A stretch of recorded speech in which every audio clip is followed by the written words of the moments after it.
que bom estar aqui com vocês, conhecendo esse espaço tão especial que Deus presenteou vocês. Já há algum tempo era para eu estar aqui em Tupã, né, com o pastor Devanir, com a sua família, que a gente ama tanto, e já tem estado quase todos os meses esse ano.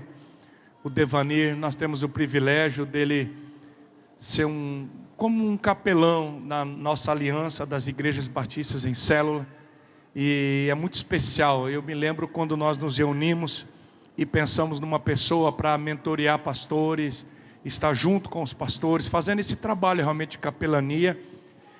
O nome do Devanir foi uma unanimidade. Eu, Carlito, o pastor Domingos, o Marcelo, o nome veio ao mesmo tempo, ao Devanir. E de lá para cá ele tem não só pastoreado vocês, mas tem pastoreado pastores em todo o Brasil. E eu quero agradecer vocês como igreja de poder compartilhar o pastor de vocês. Porque não é fácil você pastorear a igreja, pastorear pastores e ter essas atividades. Então eu penso que o chamado desta igreja é um chamado que vai muito além de uma visão local. O que Deus tem para vocês vai muito além de Tupã. Deus vai levar vocês a níveis inimagináveis. Diga aleluia. Pode crer nessa palavra. Isso é maravilhoso. Eu pedi para Deus uma palavra para estar conversando com vocês. E tem algumas coisas que é difícil da gente praticar. Não é difícil da gente ouvir. Você sabe que na língua hebraica não existe a palavra obedecer. Essa palavra não existe. Não existe no vocabulário nem no dicionário. Esse verbo obedecer existe no nosso vocabulário português, na língua portuguesa. Na língua hebraica não existe esse verbo obedecer. No hebraico existe o verbo ouvir. Porque no hebraico é quando eu ouço, eu obedeço. Por isso que diz Israel, ouvi o Senhor. Quando diz Israel, ouça o Senhor. Quem tem ouvidos, ouça o que o Espírito diz. Essa palavra ouvir no hebraico é obedecer. Porque quando eu dou ouvidos, eu decido obedecer. Então existem coisas que nós ouvimos e nós até entendemos, mas é difícil da gente praticar, da gente obedecer. A igreja foi chamada para trazer o reino para a terra. O reino não é visível, o reino é invisível.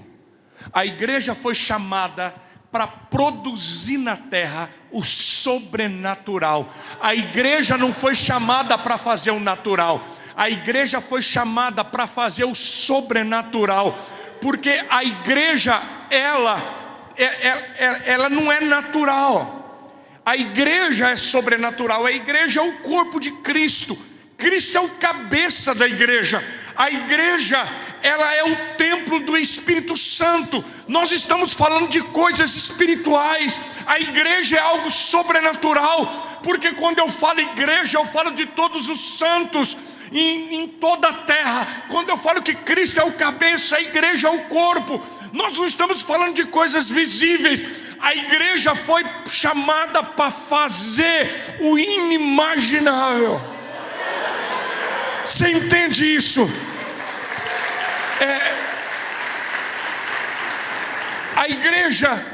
A igreja, eu e você, nós não fomos chamados para andar no natural, nem para realizarmos o natural. Para você fazer o possível, você não precisa de Deus. Para você fazer o natural, você não precisa de Deus. Para fazer o possível, para fazer o natural, o Espírita faz, o Lions Club faz, o Rotary faz, a maçonaria faz. Para fazer ação social, o Espiritismo faz melhor do que a igreja. A igreja tem que fazer o natural? Claro que tem. A igreja tem que fazer o possível? Claro que tem. A Bíblia diz que nós temos que ir além dos fariseus. Nós temos que ir além deles. Mas nós não fomos chamados só para fazer o possível. Nós não fomos chamados só para fazer o natural. A igreja é a única no planeta Terra que pode ir além do possível. A igreja é aquela que pode dar mais do que uma cesta básica, que pode dar mais do que um óculos para quem precisa. A igreja é aquela que pode dizer mais do que ouro e prata, em nome de Jesus, levanta e anda. Só a igreja pode fazer isso. Ninguém no planeta Terra pode fazer isso. Agora olha bem, Deus está buscando homens e mulheres que estejam dispostos a fazer coisas incríveis nessa terra. Deus está buscando homens e mulheres que tenham coragem de ir além do natural.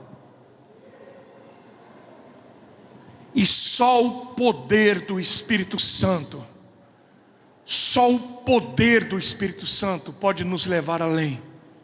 Nós estávamos vindo conversando no carro, e eu sei que assim como vocês, só na adoração dá para perceber. Nós tivemos um culto quarta-feira que eu fiquei com medo. Sabe quando dá medo? Sabe quando você entra na nuvem e vem relâmpagos e trovões? E Deus me disse assim: todas as vezes que você entrar na nuvem da minha presença, eu vou escrever algo na sua vida. Porque todas as vezes que você já parou para pensar que todas as vezes que você entra na presença de Deus, Ele escreve algo no teu coração. Deus não escreve mais em tábuas de pedra no Monte Sinai. Deus agora, quando você entra na presença dEle, ninguém sai da presença de Deus sem uma impressão no coração, sem uma palavra, sem uma direção. Deus diz: quando vocês entram na nuvem hoje, o meu dedo não escreve mais em pedra, o meu dedo escreve no coração de vocês. Então, são coisas tão incríveis, são coisas tão sobrenaturais. E quando eu paro e penso que nós estamos vivendo só o começo, que é apenas algumas gotas, apenas um orvalho, porque eu escuto o ruído de uma abundante chuva. Eu não sei se você sente isso no teu espírito, mas o Brasil vai ser tomado de uma tempestade do Espírito Santo. Eu tenho expectativa de uma unção tão grande de Deus, que não vai ser preciso a gente pregar, em que os ministros não vão suportar a presença, como no templo de Salomão, quando a glória de Deus veio e os sacerdotes não conseguiram ficar em pé. Pastor Devanir, eu estou na expectativa do culto em que a gente não vai precisar pregar, em que os músicos não vão precisar tocar, mas a glória de Deus vai começar a ministrar as crianças, homens, mulheres, em que o Espírito vai tomar a igreja, e nós vamos nos mover numa unção tão tremenda, onde o céu vai tocar a terra, e junto com os anjos nós cantaremos novas canções, aonde haverá sinais, prodígios, maravilhas. Como a igreja primitiva experimentava cada reunião, havia a manifestação do poder de Deus. E essa é a minha expectativa, em que nós não venhamos nos reunir mais simplesmente para algo litúrgico, quando você sabe como é que vai começar e terminar o culto. Eu espero aquele culto que a gente comece e a gente nunca sabe como é que vai terminar. Diga: vai ser assim, pastor. Diga por irmão do seu lado: você tem que perder o controle.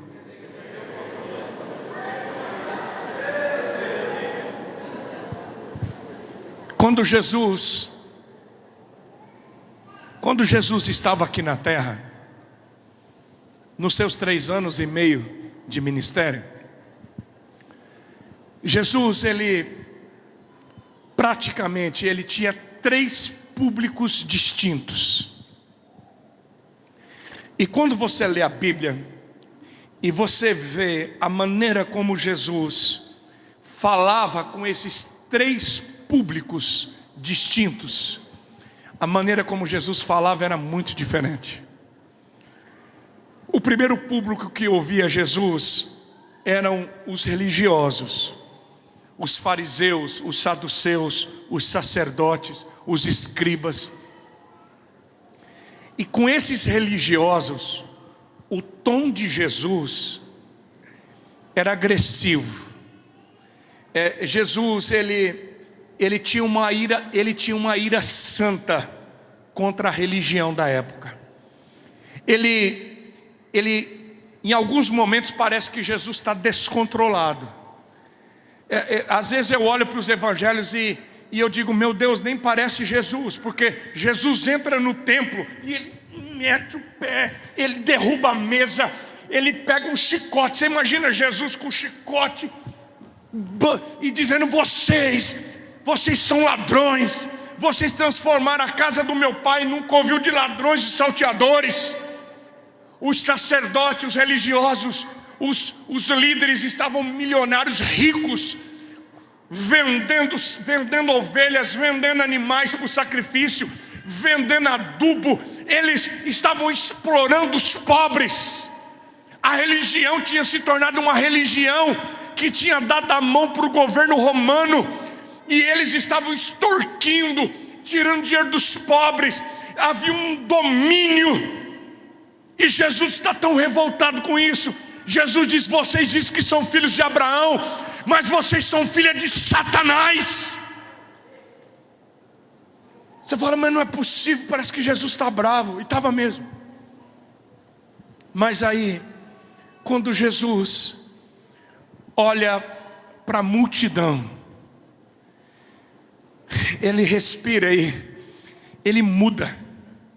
Quando Jesus olha para a multidão, ele diz assim, vinde a mim todos vós, que estáis cansados, sobrecarregados, oprimidos, e eu vos aliviarei. O meu fardo é leve, o meu jugo é suave. Ele olha para a multidão e diz, bem-aventurados pobres, bem-aventurados são vocês quando forem perseguidos. E ele olha para a multidão e diz, eles são como ovelhas que não têm pastor. A Bíblia diz que Jesus não tinha tempo de comer, que Jesus não tinha, às vezes ele não dormia. As crianças queriam ficar perto dele, viam ladrões, prostitutas, todos queriam ouvir, porque a palavra dele nunca ninguém tinha falado com aquela multidão como Jesus falava. Mas havia um terceiro público, que eram os discípulos. E quando Jesus fala com os discípulos, ele muda novamente o tom da conversa. Quando Jesus olha para os discípulos, ele diz assim, se alguém quiser me seguir, negue-se a si mesmo, tome a cruz e me siga. Quem não tiver disposto a deixar tudo, quem não estiver disposto a deixar pai, mãe, amigo, fazenda, filhos, esposa, quem não estiver disposto a dar a vida por mim e pelo evangelho, não pode ser meu discípulo.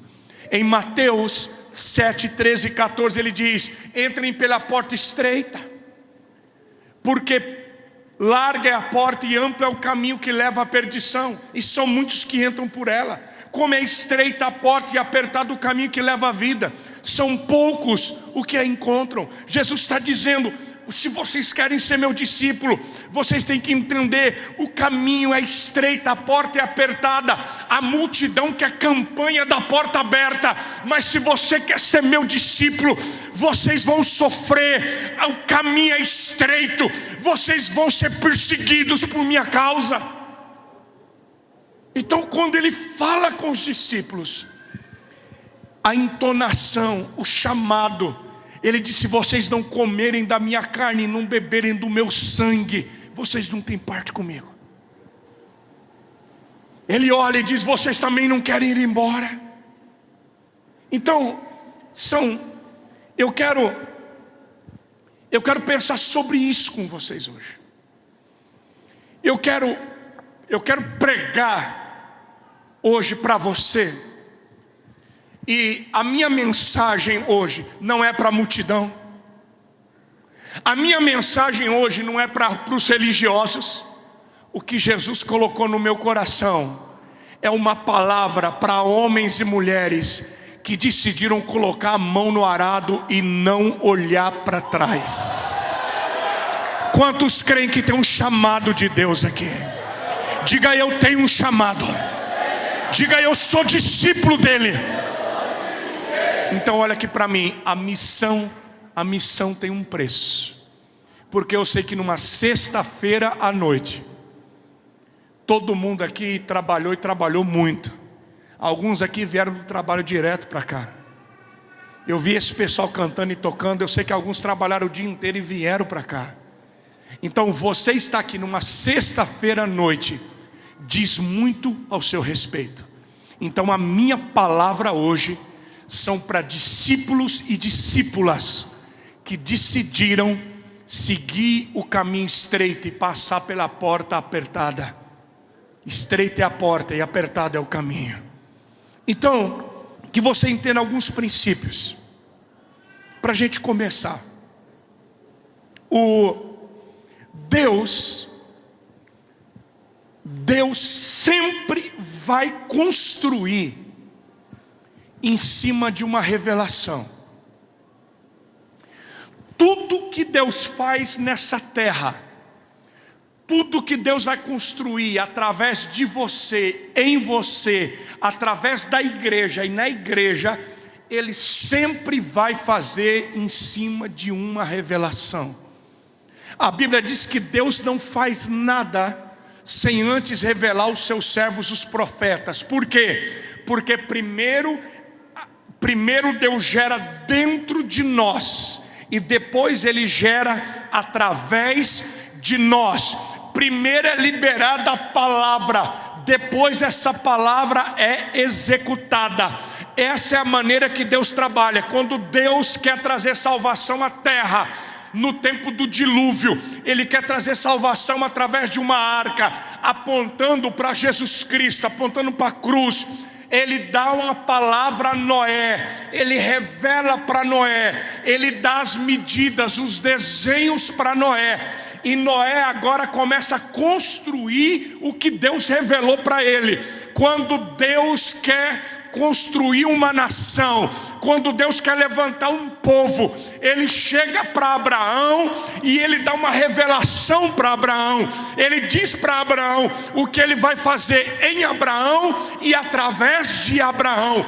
Primeiro vem a palavra, primeiro vem a revelação e depois vem a execução. Olha aqui para mim, nada acontece do lado de fora sem primeiro acontecer do lado de dentro. Primeiro você engravida, primeiro a visão engravida você, e depois que Deus gera aqui, Ele traz a existência através de você. O impossível de Deus, o sobrenatural de Deus é de dentro para fora. Por isso que a palavra, Devani, ela tem poder, ela não volta vazia. Quando Deus coloca algo dentro da gente, quando Deus colocou a visão desse clube, e eu tenho uma palavra para a igreja em Tupã: esse lugar não é o fim, esse lugar é o começo. Deus vai entregar uma área, eu vejo um prédio, eu vejo uma construção, Deus vai entregar, Deus já está gerando dentro do coração dessa igreja. Essa igreja não vai terminar a história dela pagando aluguel. Já tem um desenho que Deus colocou no coração de vocês. Já tem um projeto. Agora, nós precisamos discernir isso. Mateus capítulo 16, de 15 a 20. Aqui está a revelação que deu origem à igreja. A igreja do Senhor Jesus na terra, ela foi precedida de uma revelação. Como é que Deus edificou a igreja? em cima de uma revelação. Vamos ler. Mateus 16, 15 a 20 diz: e vocês? Perguntou ele. Jesus está perguntando para os discípulos. E vocês? Perguntou ele: quem vocês dizem que eu sou? Simão Pedro respondeu: tu és o Cristo, o Filho do Deus vivo. Respondeu Jesus: feliz é você, Simão, filho de Jonas, porque isso não lhe foi revelado por carne ou sangue, mas por meu Pai que está nos céus. E eu lhe digo que você é Pedro, e sob esta pedra edificarei a minha igreja, e as portas do inferno, do Hades, não poderão vencê-la. Eu lhe darei as chaves do reino dos céus. O que você ligar na terra terá sido ligado nos céus, e o que você desligar na terra terá sido desligado nos céus. Então advertiu a seus discípulos que não contasse a ninguém que ele era o Cristo. Diga aleluia. Aleluia. Vamos entender. Jesus está fazendo uma pesquisa Ibope. O que as pessoas estão dizendo sobre mim? O que a multidão, o que o pessoal fala de mim?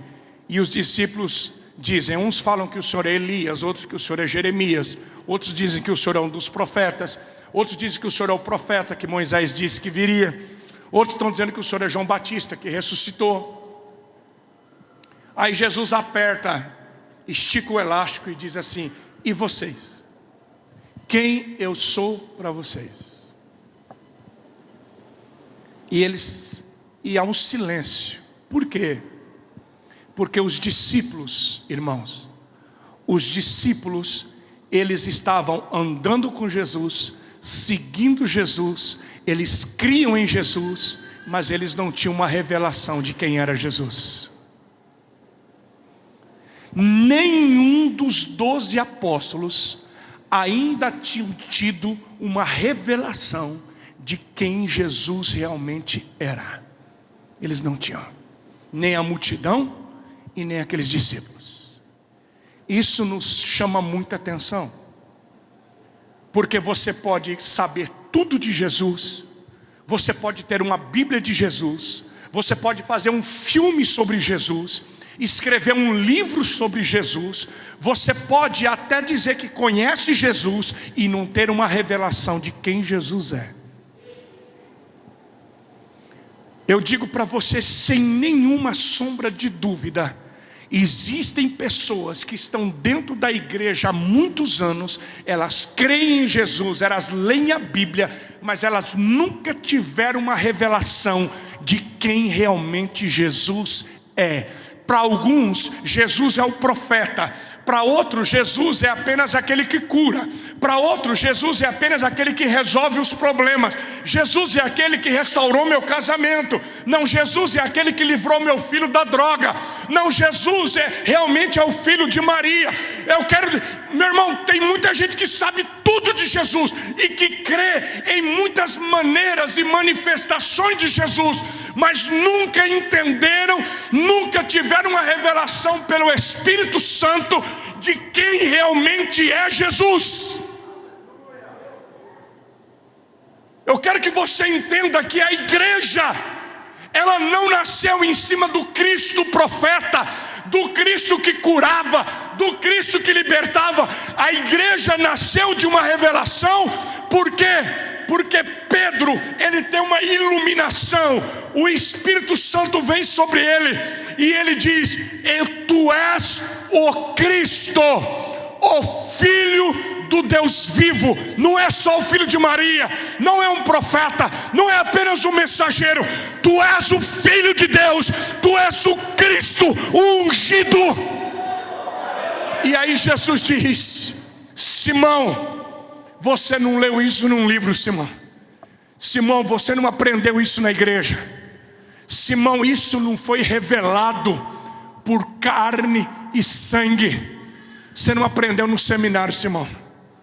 Quem te revelou isso foi meu Pai que está nos céus. Olha aqui para mim. Somente o Pai, pelo poder do Espírito Santo, pode revelar no teu espírito e no meu quem realmente é Jesus. Não é escuta bem, a igreja não nasceu de uma informação, A igreja nasceu de uma revelação.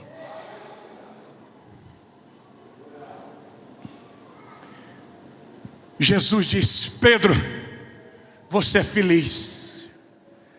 Pedro, eu lhe digo, você é Petrus, você é uma pedra.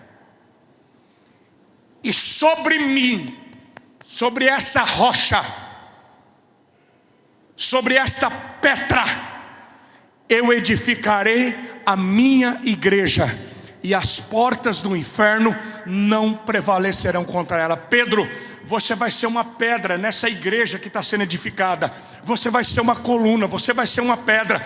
Eu estou dando autoridade para essa igreja, eu estou dando chaves. A porta do inferno não vai prevalecer. O que vocês ligarem na terra terá sido ligado no céu, e o que vocês desligarem na terra terá sido desligado no céu. Nós temos que deixar essa palavra descer no nosso coração. A igreja, a verdadeira igreja do Senhor Jesus, o verdadeiro evangelho, não consiste em palavras de sabedoria humana. Olha aqui para mim, tem gente que conhece Jesus aqui, mas não conhece Jesus aqui. Muitos estão seguindo Jesus aqui, na dimensão da mente, mas Jesus não é uma filosofia. O Cristo é uma revelação no Espírito. É uma revelação. Agora, vejam bem. Todas as vezes que Deus dá uma revelação, todas as vezes que Deus vai construir algo em cima de uma revelação, o diabo vai tentar semear o joio. Entenda isso. O diabo não quer colher nada. O diabo não tem projeto de colheita. O diabo tem projeto de destruição. João 10:10, Jesus disse que ele veio para roubar, para matar e para destruir. O diabo não tem projeto de colheita, de investimento. O projeto dele é de destruição, de pilhar, de roubar e de destruir. Onde que o diabo planta? O diabo não planta no deserto. O diabo não está preocupado de plantar lá no boteco. O diabo não está preocupado de plantar lá no centro espírita. Onde que o diabo vai plantar? Onde Deus plantou. Vamos ler isso. Mateus 13, 24. Olha que doidura isso. Mateus 13, 24, Jesus diz assim, ó. Jesus lhes contou outra parábola, dizendo: o reino dos céus é como, presta atenção nisso. O reino dos céus, o que é o reino dos céus? É o mundo espiritual. Jesus está dizendo assim, Devanir, o reino dos céus, o que Deus vai fazer, o que Deus está fazendo, o reino dos céus, é mais ou menos assim. Então, nós temos que entender que isso aqui está falando de como o reino espiritual acontece. O reino dos céus é como um homem que semeou boa semente em seu campo, mas enquanto todos dormiam, estavam despercebidos, veio o seu inimigo e semeou o joio no meio do trigo, e se foi. Quando o trigo brotou e formou espigas, o joio também apareceu. Olha aqui para mim, Satanás não ama ninguém. Quando o diabo, ele vê que Deus está plantando na vida de alguém, no ministério de alguém, ele vai esperar um momento. É um momento de descuido, é um momento de sono, é um momento de deslize. Quando a gente menos espera, o inimigo vai plantar o joio. Onde que o inimigo planta o joio? Onde Deus plantou o trigo.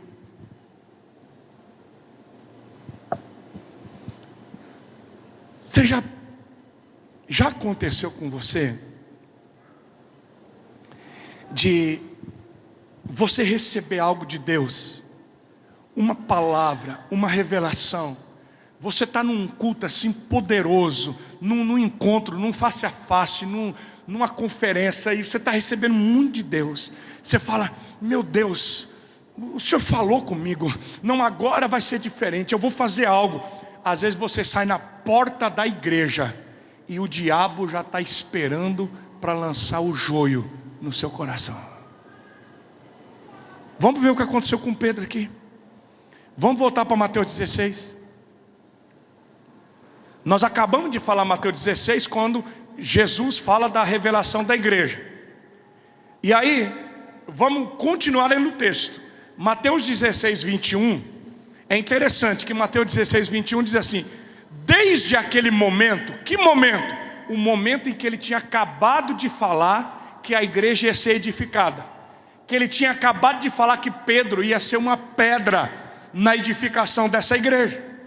Depois daquele momento, eu não sei se passou uma hora, meia hora, eu não sei, mas depois, desde aquele momento, Jesus começou a explicar a seus discípulos que era necessário que ele fosse para Jerusalém e sofresse muitas coisas nas mãos dos líderes religiosos, do chefe do sacerdote, dos mestres da lei, e fosse morto e ressuscitasse ao terceiro dia.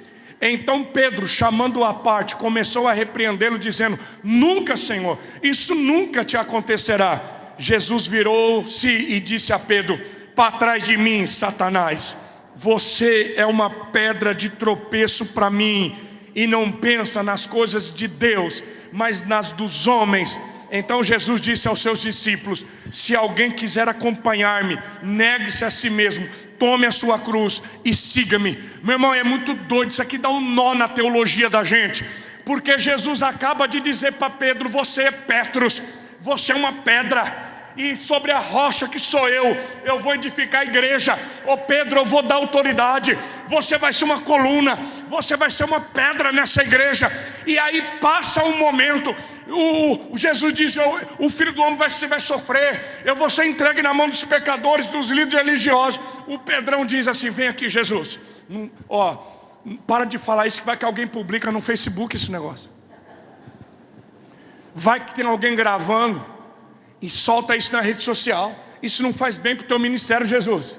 Ô Jesus, para, o Senhor não vai morrer coisa nenhuma, nós não vamos deixar ninguém prender o Senhor.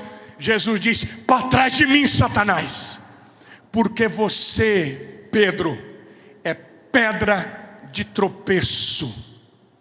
Como é que alguém em um momento pode ser pedra para edificar um projeto de Deus, e num outro momento o cara é uma pedra de tropeço? Sabe por quê, Pedro? Porque você pensa nas coisas dos homens e não pensa nas coisas de Deus. Quando Jesus lança uma semente na vida de Pedro, Satanás já vem na mente de Pedro para lançar o joio, para que ele não cumpra o propósito. Onde é que o inimigo vai plantar na sua vida? Aqui, ó. É aqui. Eu estou falando isso, é uma palavra de sabedoria, porque escuta bem: todas as vezes que você recebeu uma promessa de Deus, todas as vezes que Deus te der uma revelação, o diabo vai tentar plantar um joio no teu coração e na tua mente. É por isso que às vezes você entra no teu carro, você sai de um culto poderoso, dentro do carro parece que o diabo está te esperando. Um telefonema, uma palavra. Ô irmãos, eu estou pastoreando há quase 20 anos.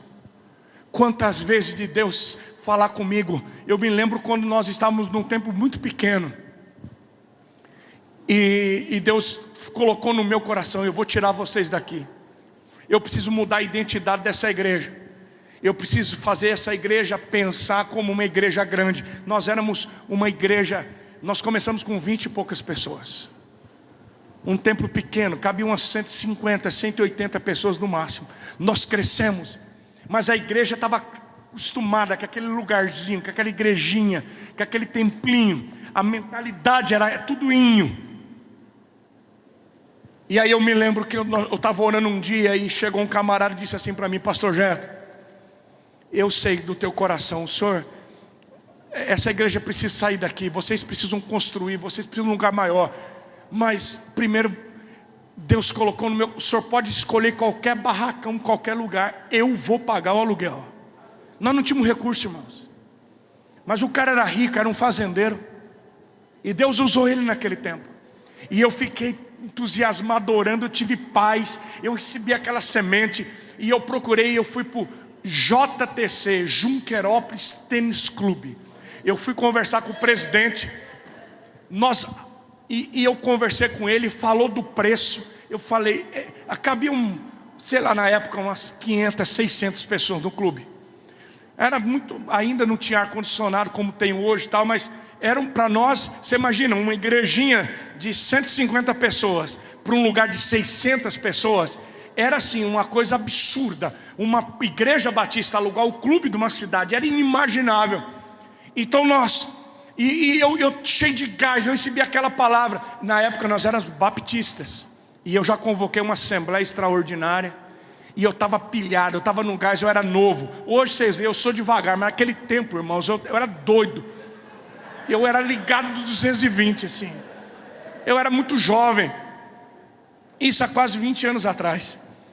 E aí eu reuni o pessoal e eu disse, olha, Deus falou no meu coração, essa igreja vai crescer, nós vamos ter igreja de milhares, essa igreja vai ser um farol, e nós precisamos ir para um lugar maior, nós precisamos ter uma mentalidade diferente. E eu disse, e Deus abriu a porta, já falei, nós vamos alugar o tênis clube da cidade. E eu pensei que o povo ia virar cadeira para cima. Na época era banco ainda, banco de madeira. Graças a Deus nós metemos fogo naquilo. Mas ninguém me apoiou, irmãos. Nem minha mulher me apoiou. Verdade. A primeira coisa foi assim, ué, mas quem que vai pagar isso? Eu falei, fica tranquilo, o dinheiro Deus já deu, já matou. Aí outro disse assim, mas vai ter que levar som toda semana? Vai ter que alugar cadeira toda semana? Vai ter que desmontar toda semana? Vai. O pessoal o líder do louvor disse assim, pastor, não vai dar certo isso. Meu irmão, é muito difícil. Pastor Devani, escuta aqui. Existem momentos que Deus nos coloca na escola de Elias, em que toda uma nação fica calada e não responde. Tem 850 profetas contra, e você só tem Deus do teu lado. Eu vivi isso. Meu irmão, deu um santo desespero. Quando a minha esposa viu que eu estava desesperado, igual um touro encurralado, ela viu que estava sendo fumaça. Ela disse, eu conheço meu marido, ele vai explodir, porque eu ia.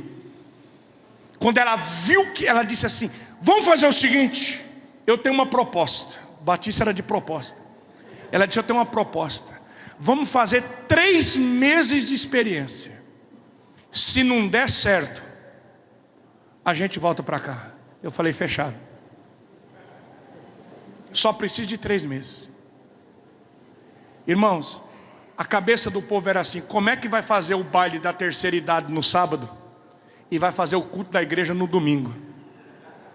Porque no sábado o forrozão velho comia, e aí no domingo a gente ia, o pessoal limpava domingo de manhã, e domingo à noite nós fazíamos o culto. Olha na cabeça de uns batistas, você imagina isso há 20 anos atrás, como é que faz o culto onde o pessoal faz o baile da terceira idade? O pessoal não entende que aquele que está em nós é mais poderoso do que aquele que está no mundo.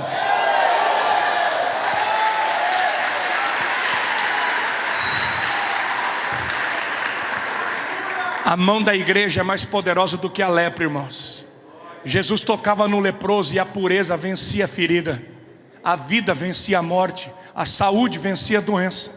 Esse é o corpo da igreja, é o corpo de Cristo. E eu me lembro que nós fomos para esse clube. Foi a maior prova de fogo que eu passei na minha vida.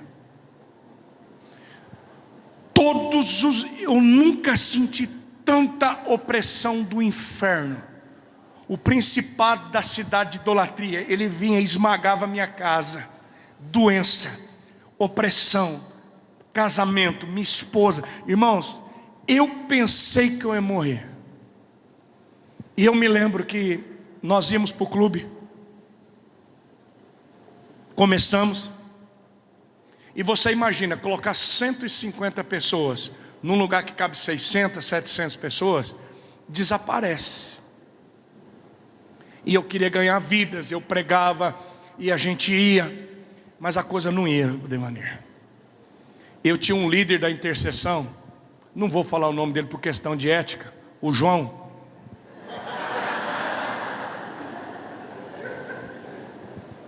Vocês não risaram, né?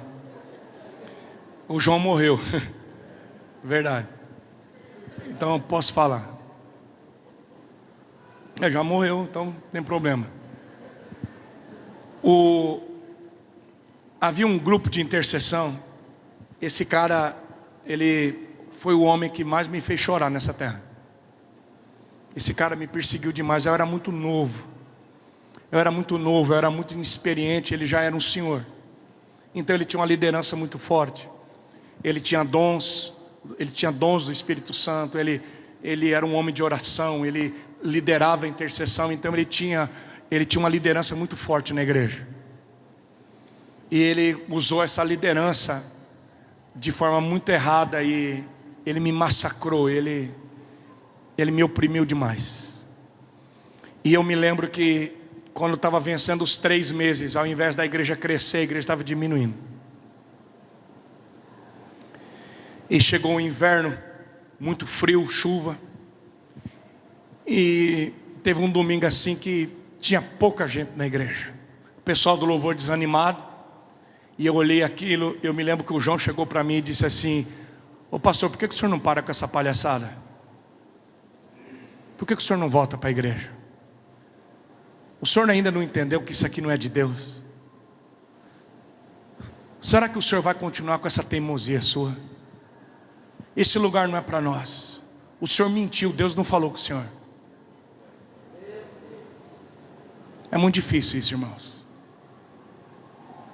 É muito difícil quando você tem não o apoio, não uma palavra dizendo eu estou junto, mas quando você tem alguém dizendo assim, não vai dar certo, o fogo vai apagar, vai dar errado, o senhor vai ser envergonhado.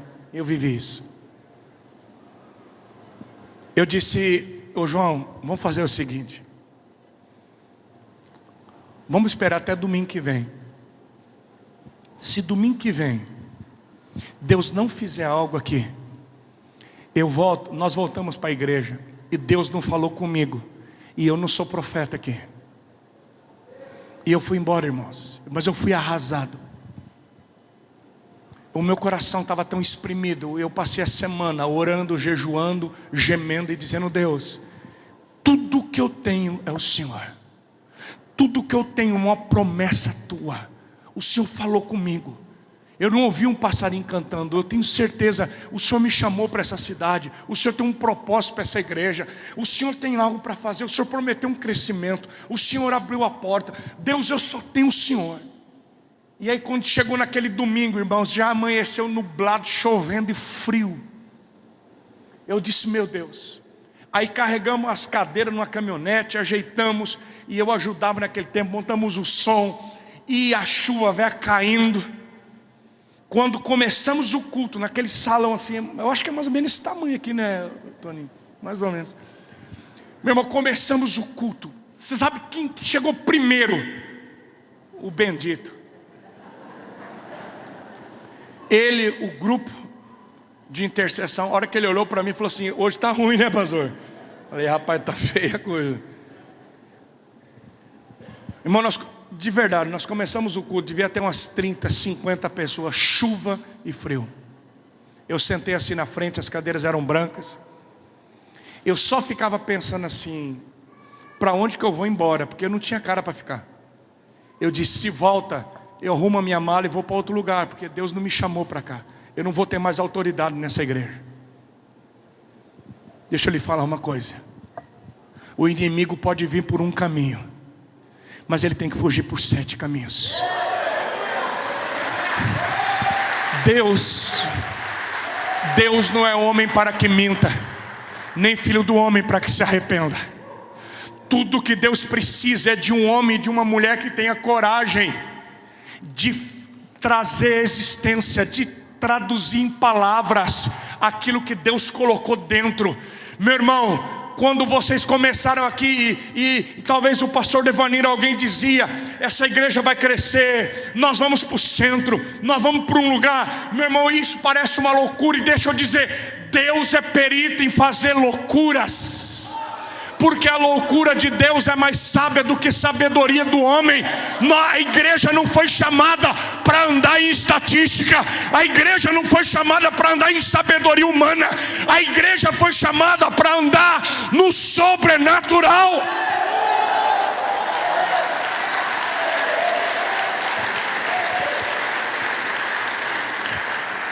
Você só precisa de 5 pedras, só isso. Você só precisa de 5 pedras e de uma palavra dele dizendo: pode ir. Irmãos, eu não sei de onde veio, mas as pessoas começaram a chegar com guarda-chuva, com carro molhadas, foram entrando. De repente o João e o grupo: pastor, a gente vai ter que limpar mais cadeira. Onde é que tem mais cadeira? E começaram a limpar a cadeira, colocar a cadeira. Naquela noite eu preguei, eu queimei no fogo do Espírito. 68 pessoas entregaram a vida a Jesus naquela noite.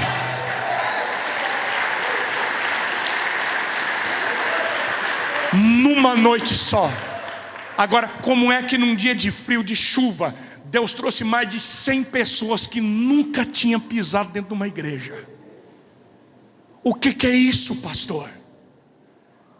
É quando você não cede ao joio. Eu estou falando para você porque eu olho para cada um aqui, eu sei que Deus tem plantado na tua vida, tem promessa de Deus, Deus tem dado revelação, Deus tem enviado palavra. Eu vou te usar, eu vou fazer, mas vem o diabo, ele lança pensamentos. O diabo vai usar pessoas da tua família.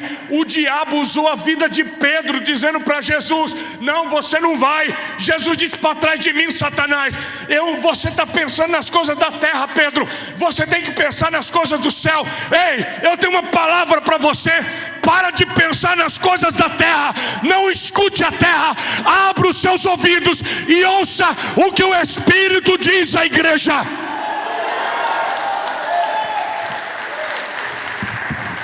Eu estava fazendo essa introdução com vocês. Não, é verdade. Porque o que eu queria conversar com vocês agora, e eu vim aqui para falar disso, é sobre a escola de Jesus.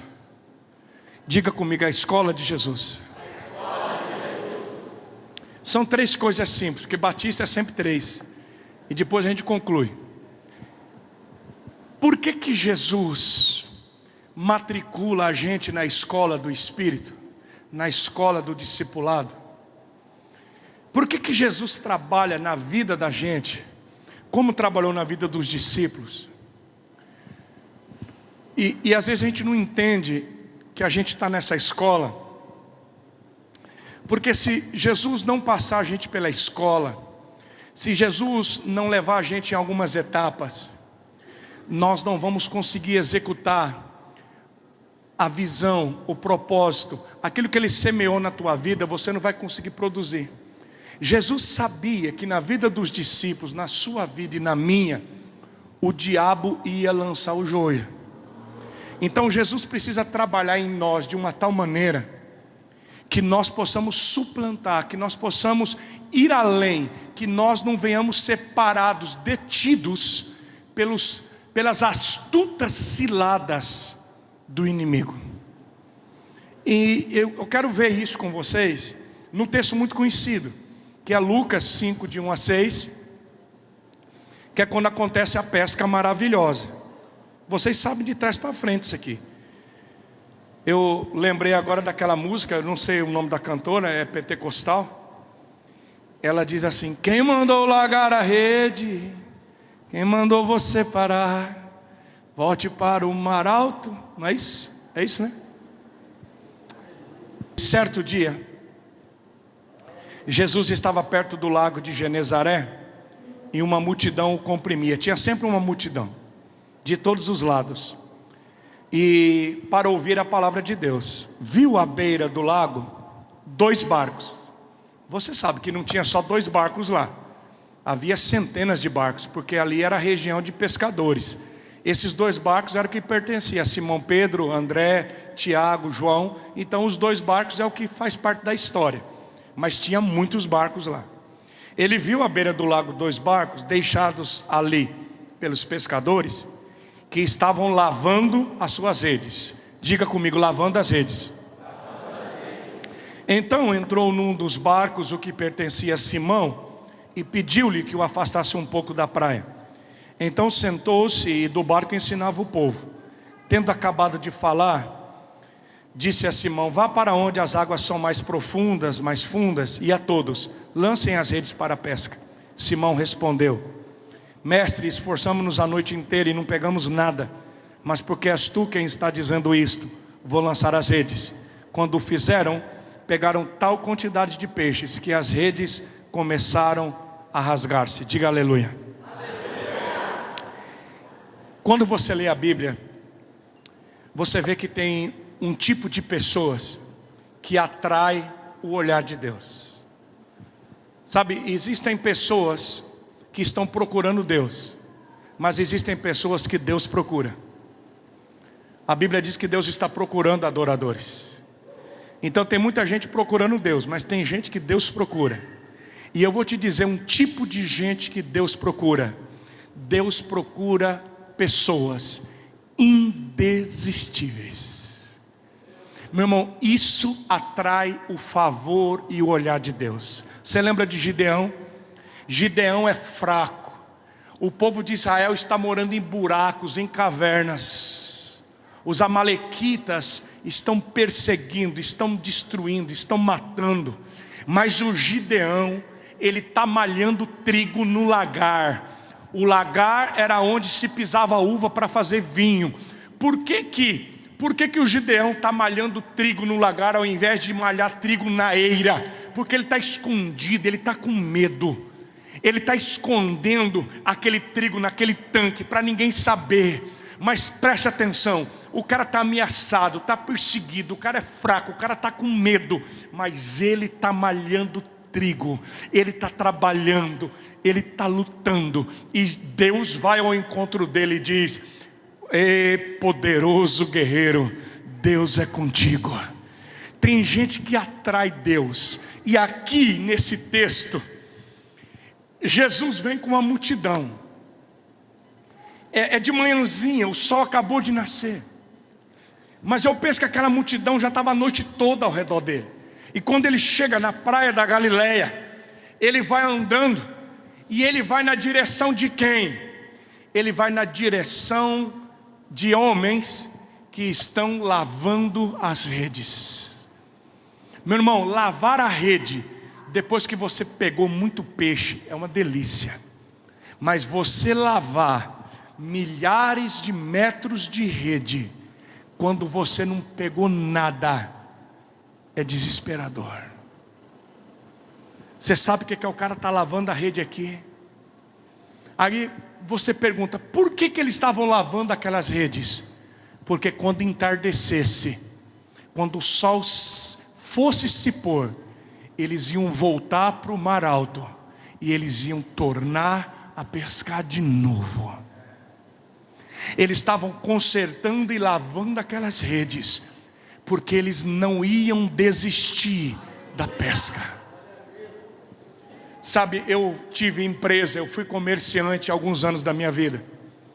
E a coisa mais desesperadora para um comerciante, eu tinha loja. Então, sabe quando dá assim umas 5:30 da tarde, e chegam umas clientes, com todo respeito às mulheres gostam muito de ver as coisas.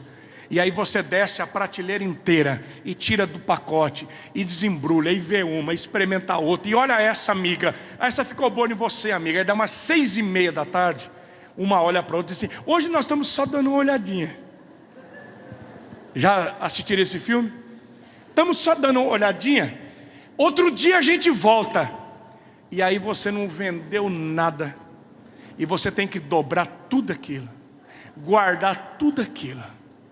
Meu irmão, quantas vezes de você fechar a tua loja e dizer, meu Deus do céu, e aí no outro dia, você tem que abrir de novo, arrumar tudo de novo, limpar de novo, para recomeçar. Lavar as redes. Fala de mulheres incansáveis. Lavar a rede fala de você, minha filha, que às vezes tem que limpar a casa sabendo que a molecada vai sujar de novo. Você acabou de lavar a louça e sabe que vai sujar tudo de novo. Você acabou de lavar a panela, mas vai usar a panela de novo. E às vezes ninguém diz obrigado, ninguém vê. E eu vejo muito marmanjo dizendo assim, lá em casa só eu que trabalho, a mulher fica em casa. Já ouviram isso? Eu me lembro quando a minha esposa, foi desesperador para ela, porque o cara perguntou, qual que é a sua profissão? Ela disse, e ela pensou, porque ela é analista de sistema, mas ela não estava trabalhando mais. Aí ela disse assim, eu sou do lar. Aí o cara olhou para ela e disse assim, a senhora não trabalha? Porque é exatamente esse o pensamento, irmãos. Quantos homens dizem assim, não, a minha mulher não trabalha não, ela fica só em casa. Porque o trabalho de quem lava a rede muitas vezes não é valorizado. Muitas vezes nós estamos lavando a rede, ninguém vê, ninguém aplaude, ninguém valoriza.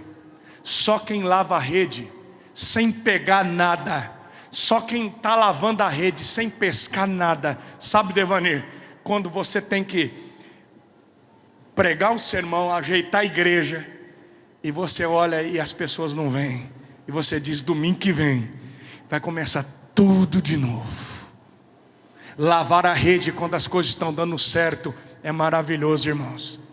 Mas lavar a rede quando você não pega nada é desesperador. Mas eu tenho uma palavra para você. Existe alguém que está olhando para nós. Os olhos de Deus estão sobre homens e mulheres que não desistem de lavar as redes. Jesus agora não olha para a multidão. Jesus vai em direção àqueles homens.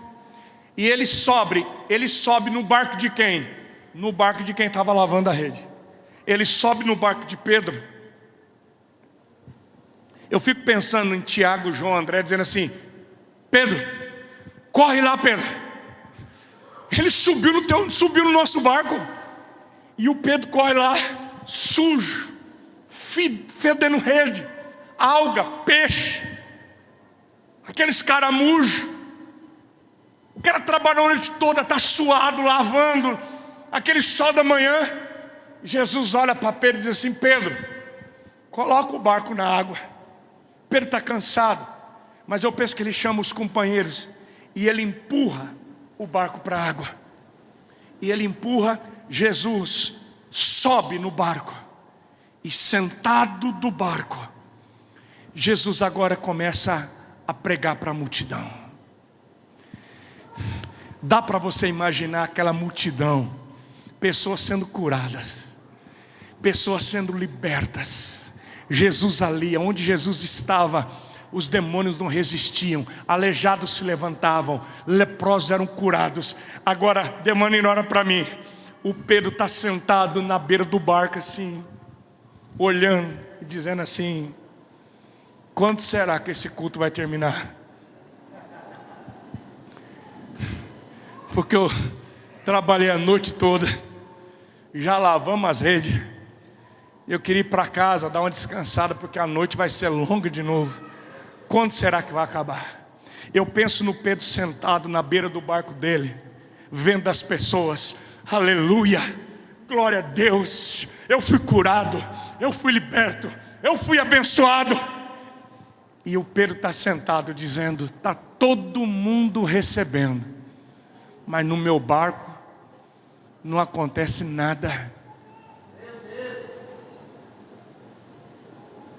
Já viveu isso? Jesus usa o barco do fracasso para abençoar uma multidão.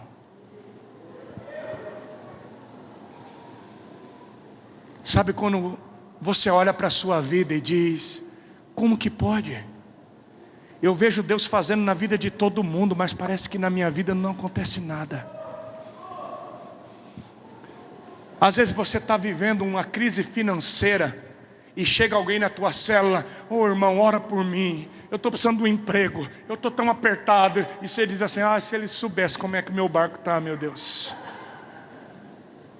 Aí Deus usa o teu barco, Deus usa a tua vida. Você diz: Deus, eu quero abençoar meu irmão. Deus, eu abençoo, abre a porta para ele. Aí passa 2, 3 dias, o cara volta: yes, oh, aleluia, Deus já fez. Oh, Deus ouviu, irmão, Deus ouviu o líder, Deus fez, pastor, Deus já abriu a porta, Deus já fez. E você diz: mas para mim não fez nada ainda. Sabe quando você ora pelo casamento do outro, pelos filhos dos outros, mas o barco da tua casa, o barco da tua família continua vazio? Eu sei que muitos entraram aqui assim. Talvez o teu 2019 está acontecendo isso. Você diz: todo mundo na minha célula tem testemunho, mas eu não tenho. Eu sou líder de célula, está acontecendo tanta gente, mas só Deus sabe como é que está meu coração. Quando eu enfrentei depressão em 2013, 2014, eu vi tantas pessoas sendo libertas e levantadas, e eu ia embora da igreja com uma tristeza e uma angústia. Eu dizia: Deus, como que pode?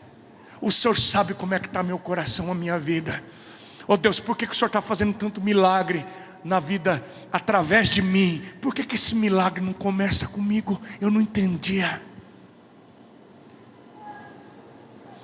Quando Jesus termina de ministrar a multidão, eu não sei quanto tempo demorou, mas aí Jesus olha para o Pedro e diz: levanta, Pedro, levanta daí.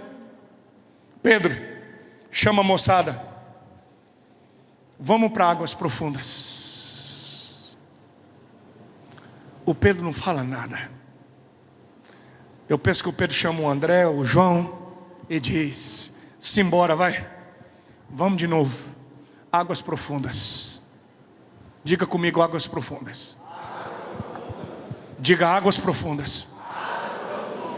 Abre o teu coração, porque eu vou te dizer.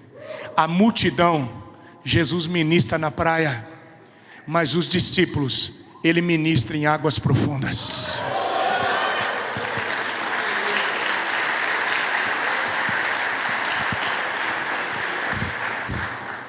Deus me trouxe aqui essa noite para dizer para você: a tua resposta não está no raso. Deus não chamou discípulos, Deus não chamou você para receber como a multidão recebe. A multidão recebe no raso, a multidão recebe na praia, mas os discípulos dele, Ele trata em águas profundas. É por isso que nós estamos aqui na conferência do Espírito Santo, porque Deus está dizendo: essa igreja não é multidão, esses discípulos não são multidão. A sua vida não vai ser tratada onde você pensa. Deus vai levar você em águas que você não conhece. Ele vai tirar você do natural, Ele vai tirar você do raso, Ele vai tirar você da lógica humana. Você vai ter que perder o controle. Pastor, por que Deus leva Pedro para águas profundas?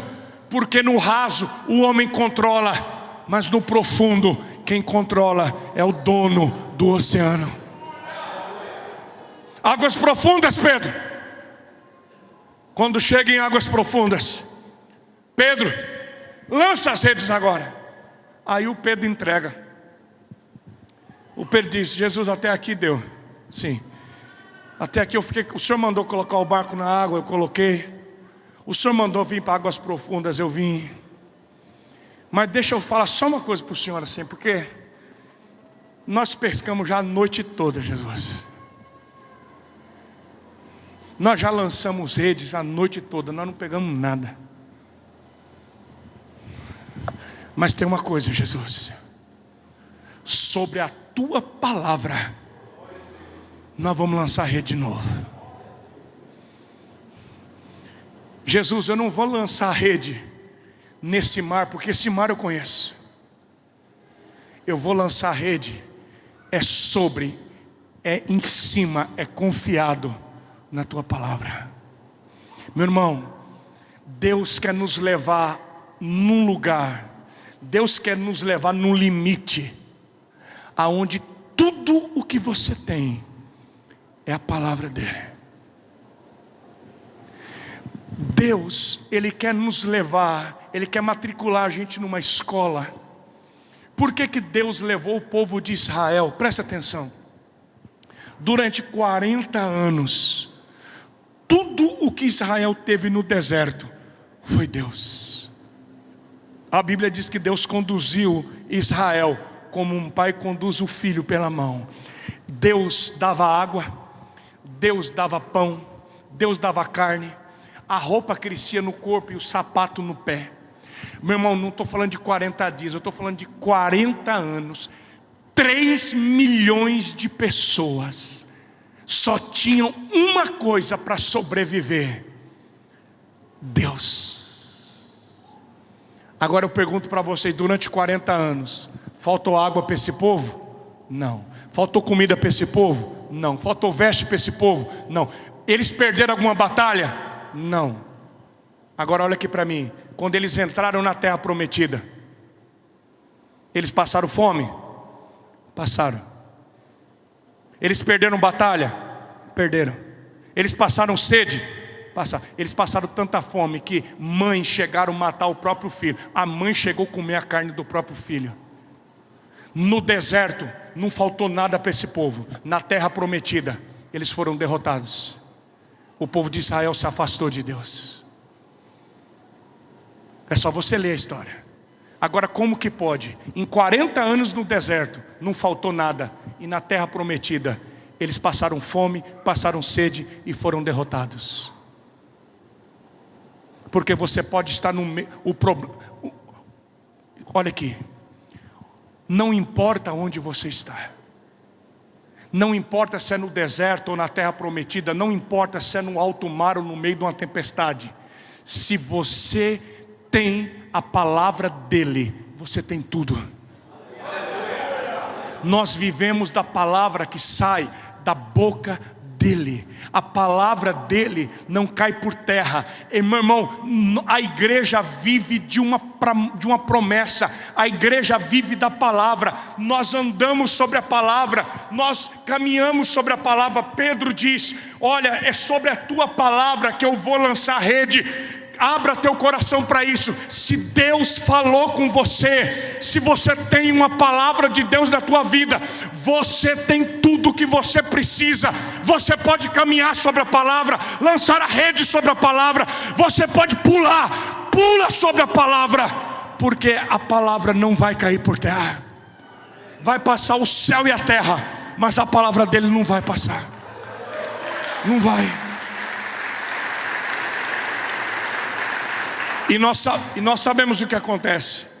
Pedro lança a rede e acontece uma pesca maravilhosa, sobrenatural. Agora eu faço uma pergunta para vocês. Por que Pedro e os discípulos, eles, quando Jesus disse lança a rede, por que eles conseguiram lançar a rede? Porque a rede estava lavada. Porque as redes estavam prontas. Se eles não tivessem lavado as redes, se eles não tivessem consertado as redes, eles não estavam prontos para viver o sobrenatural de Deus. Por que muitos crentes, por que muitas igrejas perderam a pesca sobrenatural? Porque quando Jesus disse lança a rede não estava pronta para ser lançada. Quantos de nós, irmãos, paramos e desistimos antes do tempo? Quantos de nós, porque nós não pescamos nada, você diz, deixa essas redes aí. Você não vai lavar as redes? Ah, vou nada, aqui não pegamos nada. Vai fazer célula essa semana? Vou nada, aqui semana passada não veio ninguém. Deixa essas redes aí. Se a tua rede não estiver pronta, como é que você vai lançar quando Jesus mandar?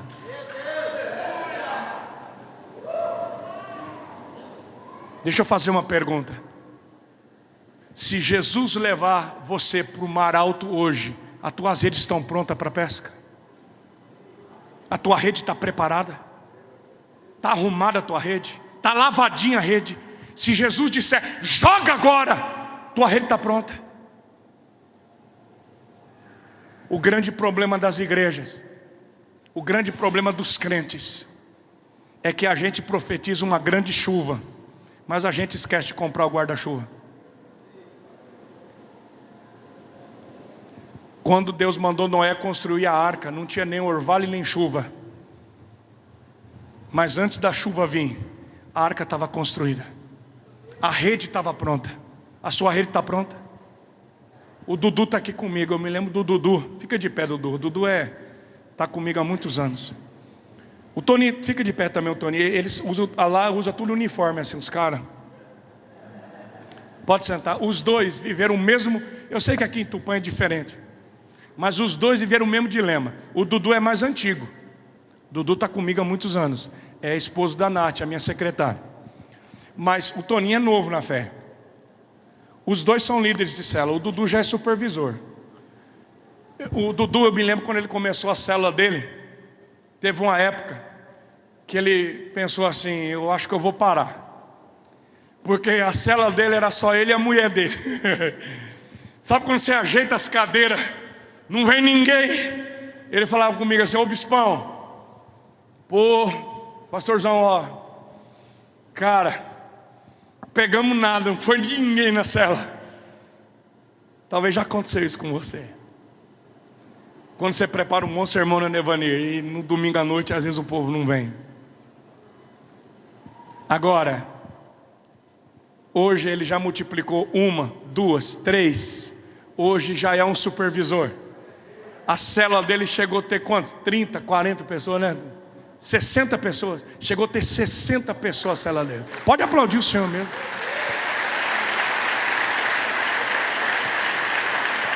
Agora, como é que uma célula que só tinha ele e a mulher dele consegue ter 60 pessoas? Tem igreja que não tem 60. Agora, sabe por que a rede pegou 60? Porque quando estava só os dois, eles estavam lavando as redes. E quando você é indesistível, você atrai o olhar de Deus. Eu vou terminar agora. A Bíblia diz que quando eles fazem aquela pesca poderosa, maravilhosa, quando eles começam a tirar os peixes, parece que as redes iam rasgar. Mas não rasga. Mas parecia.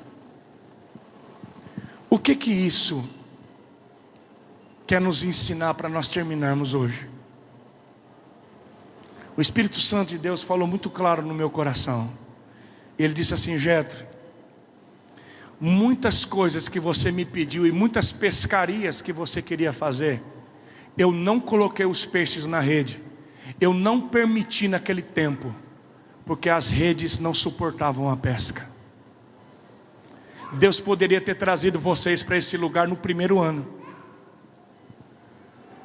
Nós recomeçamos a nossa construção agora. Fechamos um contrato de praticamente 400 mil reais. Nós tínhamos 60 mil no caixa. Fechamos um contrato de 400 mil, com 60 mil.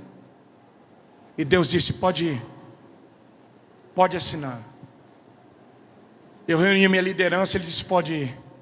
E eu disse assim para Deus, Deus, por que nós tivemos que esperar até agora? Por que nós não terminamos essa igreja antes? E mais uma vez Deus me disse, porque as redes ainda não estavam prontas. Existem coisas que a gente quer que Deus faça hoje, mas se Deus entregar para você o que você quer hoje, muitas vezes a tua rede não vai aguentar. Sabe qual é a minha maior tristeza, irmãos? É que eu conheço homens e mulheres de Deus, que Deus entregou coisas especiais, mas as redes não suportaram. Eu não sei se você já perdeu alguma coisa especial que Deus te deu. Eu já. E a culpa não foi de Deus, a culpa foi minha. Porque o meu coração não aguentou, a rede não suportou. O problema não está em Deus, porque todas as bênçãos de Deus para nós em Cristo Jesus são sim e o amém. Meu irmão, aquilo que você não pensou, aquilo que não chegou no teu coração, são as coisas que Deus já preparou para você. Mas tem uma coisa: você tem que preparar as redes para Deus poder entregar o que Ele já prometeu na sua vida. Eu queria fazer uma dinâmica com vocês, para você nunca mais esquecer. Nós estamos numa conferência do Espírito Santo e Deus te trouxe aqui. Essa conferência é a conferência do Espírito, e Deus está nos chamando para águas profundas. O que é entrar em águas profundas? O que é andar uma vida na dimensão do Espírito Santo? Quando você entregou tua vida a Jesus, pensa que você é esse copo. Quando você entregou sua vida a Jesus, você recebeu o Espírito Santo. A água é um símbolo do Espírito. Diga: eu tenho o Espírito Santo. Não, fala que nem crente, diga: eu tenho o Espírito Santo. Se você não tivesse o Espírito Santo, você não estava nem aqui. É o Espírito que te convence do pecado, da justiça, do juízo. É o Espírito que te revelou Jesus. Então nós temos o Espírito Santo. Agora, cabe alguma coisa nesse copo ainda, sim ou não? Cabe sim ou não? Por que cabe? É simples, porque não está cheio. Então, é por isso, pastor Devani, que muitas pessoas entregaram a vida a Jesus. Elas têm o Espírito Santo, mas ainda cabe coisas na vida. E quando ainda cabe, o que o diabo vai tentar? Ele vai tentar encher você com joio, lançando pensamentos, porque ainda cabe. Então vem pecado, vem pensamentos, vem desejo. Aí você diz: mas não é possível, eu sou crente, eu estou na igreja, por que está vindo essas coisas na minha vida? Porque ainda cabe. Agora, uma coisa é você ter o Espírito Santo, uma outra coisa, fica quieto aqui, é você, aleluia, diga cheio. Cabe alguma coisa aqui? Quando você está cheio do Espírito Santo, não cabe mais nada. Quando você está cheio do Espírito Santo, o diabo vem, ele quer colocar alguma coisa na sua vida. Alguns perguntam assim: por que você não bebe mais? É porque não cabe, eu já estou cheio. Por que você não transa mais com a tua namorada? Não cabe mais. Não cabe mais pornografia, não cabe mais sexo ilícito, não cabe mais cachaça, eu não preciso, o mundo não tem mais lugar, porque eu estou cheio do Espírito Santo. Pode aplaudir o Senhor.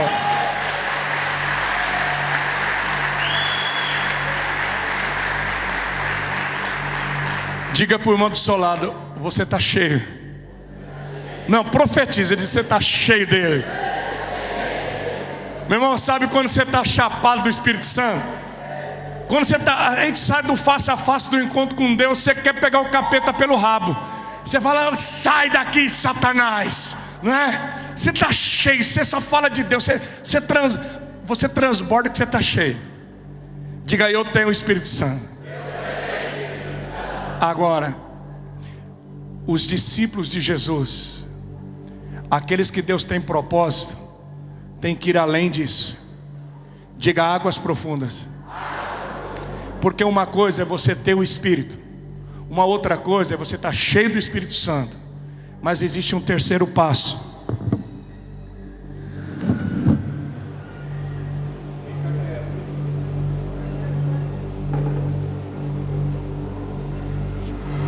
Uma outra coisa, irmãos, não é quando você tem o Espírito Santo, é quando o Espírito Santo tem.